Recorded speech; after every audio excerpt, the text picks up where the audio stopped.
What's up everyone? Today we're going to be playing an arena run in the puppy pack. Let's hop right into it. I'm not really sure what I want to be doing, maybe like a 5 of a kind or something, because that's relatively simple to do and it is pretty entertaining as well. We were close to actually getting a turn 1 tier 2 with this kind of start triple mod, unfortunately won't go too late. They buff the mod. When you run multiple of them, now they can buff each other, so you're more likely to draw on the first turn, which is exactly what we want to see. So, are we planning on going late game with this kind of setup, or do we want to win early? Generally you want to be winning in the late game. Oh wow, we already have a level 3 mod. But I wouldn't be opposed to doing either, as long as the 5 of a kind itself is fitting. I do have one 5 of a kind in mind. We will see how things are going to go as we get a double draw. So that leans me towards a late game 5 of a kind that we should be going for as we take our first level up of the game, and it will result in a tropical fish. So we will have an excellent start, to be honest with you, like double mod plus a tropical fish plus bluebird scaling, so we're scaling up both the attack and the HP. And honestly, when things are going so well, I can even go 5 of a kind mod. We did draw the first couple of turns, which is bad when you're running tier 1s. But the tier 1 in question is the mod, which is extremely powerful, so it can hold its own in the late game as well. But we're drawing now for the third time, which I don't know how good that is. I'm starting to look at the tier 4s. Is it worth saving that mod for the next turn? What could we possibly find? A tar is obviously the best hit. We could also find something like a lobster or buffalo. I don't think the lobster and buffalo are very fitting for the build that we are going for right now, so I'll just take the level. And we can take a hoopoe bird or a hatching chick. This kind of start is actually pretty decent if you are planning on going in the late game and maybe potentially anglering something. So I might even take a level 3 mod. It's going to be a 9/9 and we can start buffing the hoopoe bird instead. So now we have several good targets that we can hit. If I don't throw into another bluebird, I'm going to buy this apple. 2 more mods. Definitely 5 of a kind mod was on the table, but I decided to pass it up. Maybe we're going to regret it later, but for now I am kinda happy with this kind of setup. Are we going to win? Are we going to lose? Actually, we are going to claim our first victory. It was kinda close though. It could have been a draw if their shrimp had 2 more attack. So now we can do something like this, focus all of our HP scaling onto the hoopoe. Garlic usually does not help you draw, so I am going to pass it up. If you wanted to play normally, you definitely take this because it's a 9/11 mod with a garlic. It's going to win you rounds all by itself, especially if you put a hatching chick behind it, but once again, it's not what we are going for. Instead, we will go for this. We're going to stack the hoopoes. Bluebird level we will take on turn 7 with the hopes of getting a chicken. So we can start scaling up the shop, potentially getting an unconventional 5 of a kind that way. But you can see when we draw the first several rounds and then we start playing, we are actually extremely dominant. It's kind of hard for us to even draw now because our team is not supposed to be that good and draw. We are looking for hoopoe bird in particular. We have like 30 pets in total, so we are going to see 9 pets, so it's like a 1 in 3 chance that we find the hoopoe bird right here with 3 rows. We find double tropical fish, but unfortunately no hoopoe. I'm expecting that we start losing pretty soon, but this bluebird has been very good to us. It's been buffing the targets that we want to see. We are looking at a pretty funny looking team right here, very draw oriented, which unfortunately we do win against. I would have loved to have drawn with them. But we can take our level now. It is going to result in an eagle plus axolotl. Let's take the other level up as well. Poodle and goat. Okay, so very interesting selections. I don't think poodle is the way to go. because we have double tier 1s and double tier 3, so we're getting only +2/+2, which is still pretty good. It's like a penguin buff with full efficiency, so it's not horrible, but I think the gold is going to help us pivot better. And on the other hand, we can also take an eagle. Eagle we take because it has the possibility of spawning a chicken. Chicken we're going to be very happy with, and I'm even going to start buffing up like this. Maybe even put eagle second position, so hopefully if it does spawn a chicken, the chicken gets to faint. I am considering these pies because we really don't want to be losing, but we don't want to be winning too dominantly either. So pie is one of the better things we could be hoping to see. The other better thing would be canned food, which of course it is a low chance that we find it. Instead, let's just take a pie on the goat. I think that is a nice compromise. We can freeze this as well. And if we happen to roll into a hoopoe bird or a canned food, we will be extremely happy. We can always pivot this build into a 5-of-a-kind goat, and would you look at that, we also got the shop scaling that we managed to predict. A desync error, it is to be expected, I suppose. We can take pie on the eagle. I don't really enjoy that play though. My intention is to actually peel the eagle eventually, because if we do get 5-of-a-kind gold, we can potentially get a dragon out of the eagle. So that is a play we can focus on. So instead of buying the pie, we can just buy canned food. So the golds we buy next turn are going to be scaled up. Do we find a hoopoe? We do find the pill, which I don't think I'm going to freeze. We do find the canned food. Is it worth it to buy it next turn is the question, and I think the answer is honestly no. Next turn we're going to be focusing on getting all of our goats online or our chickens online. The game plan is still unclear. We have many options that we can go for. So let's see what the shop presents to us, and then we get to decide. Yep, we get a goat. Pie turns out to be super useful, clutches the draw for us on this turn, which is extremely good. Lemon is a very good perk food, which unfortunately we don't have anything to put it on just yet. Goat number 2 shall be received, we're going to take it. Double lasagna is also kind of appealing, but once again we're looking for the dragon instead. I think I'm going to focus on leveling the goat, as we find even chicken in the shop, so we could have gone either direction and I think we would have been quite happy. But at this point we have committed to the goat. We can use the pill in order to find a dragon, hopefully. Puma is not too horrible actually, because we can do this with the stingray, get a 2 gold refund using the goats. We can do a flashlight. Flashlight, because of the Puma, is going to have double efficiency, so it's going to be buffing us up for +12/+12 eventually. That is extremely good news. In the meantime though, we should hope to see some more golds in the shop. I'm even going to buy this eagle right here because the gold is going to refund it a little bit. And we can pill it once again to hopefully get either another Puma or a T-Rex even, or even a dragon, so that is a 30% chance of us finding something useful out of the eagle. Let us hop into battle. This positioning I don't know if I like too much, so let's do this instead. Important reminder, we need to position a gold in first position so we can actually receive the flashlight buffs.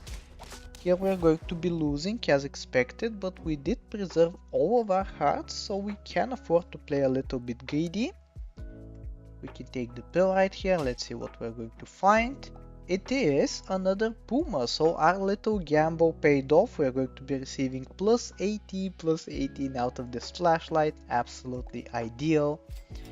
We can take now a chocolate onto a gold, hoping to see a dragon. We do see a dragon, so we're going to take that.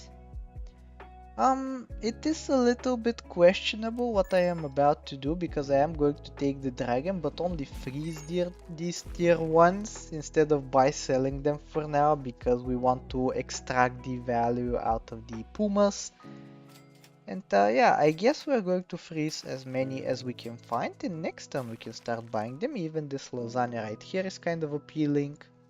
Either the lasagna or the rice I think can actually be pretty decent, so I'm not sure to be honest with you. Or we can even roll for chocolates. The possibilities are endless.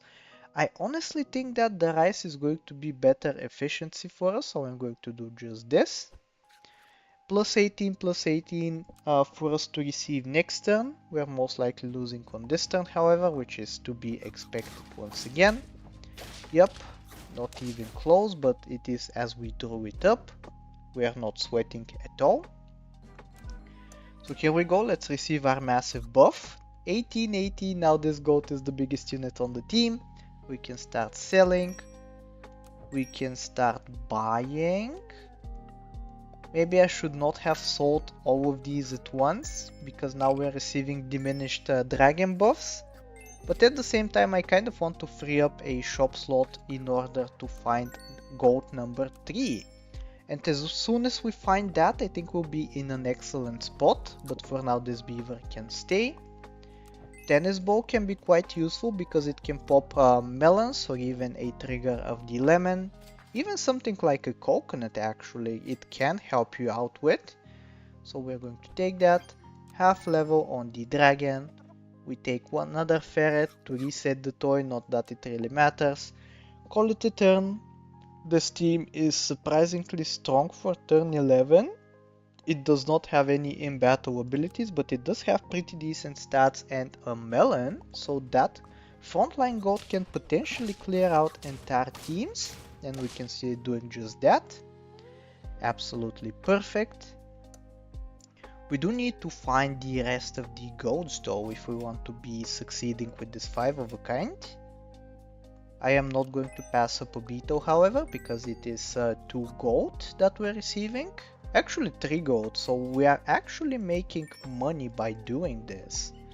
By sell the bluebird, buy the duck, we're going to keep it until we find another tier 1, which here we do. I don't know if this is the most efficient way to go about this. You could also go for a level on the dragon, which we look ourselves into. I think I am going to freeze it, the anglerfish. Matchmaking is a little bit funky. It does tend to match you with teams which are doing something very similar to yourself. So if we manage to find a goat on the opposing team, we'll be extremely happy. Now this beaver is bigger than even the dragon, so we reposition like this. We have honey at the back as well, so we can potentially claim a victory off of the bee. Seems like it will not be necessary, but it was a good plan to have regardless. This anglerfish was useless, but what is not useless is that gold that we find right there in the shop. Absolutely perfect. We're going to start skyrocketing in stats now with the level 2 dragon as well as triple goat. We can even utilize some tricks in order to manipulate the triggers of the goats. I'm taking a look at the opponent's team and I am actually seeing double tier 1s on the opponent in the beaver plus bluebird, so the anglerfish might just be worth taking if we manage to find one of those, and we indeed do. So that is a cheaper tier 1 that we managed to find. We are going to keep cycling like this. Lemon, very important, this is going to get to massive stats eventually. Another ladybug. We can even finish on something like a T-Rex because it's going to provide buffs. Not as good of buffs as the tier 1s however, so I'm going to roll very greedily and we are going to be rewarded for that. When you're playing 5 of a kinds, you need to be a little bit greedy sometimes, because most of the time the teams are not super good. This team however turns out to be extremely powerful and you can see why. We are not struggling at all. Question is, can we keep up? This team is going to have to last until like turn 16 at the very least, and but by that time like people have lionfishes, they have toys like the stinky sock, which is going to be very dangerous. They can have peanuts. And we also need to find 2 more goats to complete the 5 of a kind. So at one point we will have to say enough to the purchases of tier 1s. And actually look for the goats themselves, but it seems like the shop is going to be very helpful to us by providing one of the goats outright. We're going to take one of these. Lemon, I'm not really interested. I kinda like this positioning generally, putting the lemon second position, that is in case they have a chili. Because if they do have a chili and we put the melon second position, it's going to pop. Meanwhile, if we put the lemon, it's going to only use 1 trigger, so it can potentially still be useful. Let's take a look if this is the correct colon route. And would you look at that? Exactly what I said is happening. Did it really matter? I don't think so, but it's the principle of the matter that is important. I think at this point we can even start thinking about potentially bringing in a toy. Did they have a toy giver on the opponent's team? They had T-Rex, Hatching Chick, Octopus, Panther, Tar. So they didn't have anything too important. They mostly have scaling, so we don't really care. Yet another dragon, I don't think we're interested. Another anglerfish, which we already discussed, we don't really care about. I think at this point we're going to stop scaling and actually focus on getting our stuff. Stingray is actually very important, but we want to guarantee that we find the 5 of a kind first. If we do lose, I am willing to greet some more, but we are in danger of winning, so I have to start focusing a little bit on actually getting the 5 of a kind online. And as you can see, the shop, every single time when you're going for a 5 of a kind, is not very cooperative with the 5th pet, so you have to look quite hard for it. Are we going to win here? Turns out that we are, because Melon is overpowered. So now we can start looking for toys, we can start looking for the last goat. If we wanted to be super efficient, we would buy this goat right here in order to free up the shop slot and maximize our chances of finding a goat. I don't think we want to do that just yet though, because we can instead get a tier 1. It's going to actually give us gold because of the goat triggers. And we can do that one more time. We can even take a Gyarados, but I think Gyarados is going to be worse than just stats. And now, did they have a goat on the last team? They had Poodle, T-Rex, Tropical Fish, Bluebird, Lionfish. If we're feeling lucky, we can fish out the Bluebird for an extra stat increase, but I think what is most important is actually just finding the last goat. With 4 slots, we have 60 pets in total, so we would be on average expecting like 15 rolls in order to find it. I think we are more likely than not that we do, so I'm going to just keep rolling, and here it is. We can even take a Stinky Sock. At the end of the day, we need to have at least 5 gold by the end of it, so we can actually transition into the goats. We can even do it early, I think, if we want to buy the steak, which is going to be most likely irrelevant. But I am kind of greedy. I want to get the stats if possible. I'm going to try with this. We did not get what we wanted. We wanted the Bluebird, obviously. But we can at least do this, and we can purchase the steak. We have 1 gold left over, which we're going to use like this. And now we find the tier 1, which we don't really care about. What I am going to do instead though is leave everything as it is, but if I do find a goat in the shop next turn, given that we don't win, I am actually going to keep it frozen in hoping of combining these 2 goats and potentially making some gold generating play. For now though, let's send it. Turn 16 as we predicted, but is this team going to be strong enough? We shall see. We still have the Stinky Sock, so that is a little bit of a buff that we have received. Let's take a look if this is going to be strong enough. We managed to counter the Peanut. The thingy actually matters, the Stinky Sock, and we end up winning. kinda close. You can see we're left with 1 HP standing on this strong goat right here, and then we had a stake in the back to hopefully clean up. But here we go, relatively smooth, relatively clean. We had set our sights on this 5 of a kind like all the way back on turn 7. So yeah, it's good to have a little bit of foresight regarding these things, and you'll be massively rewarded with a 5 of a kind.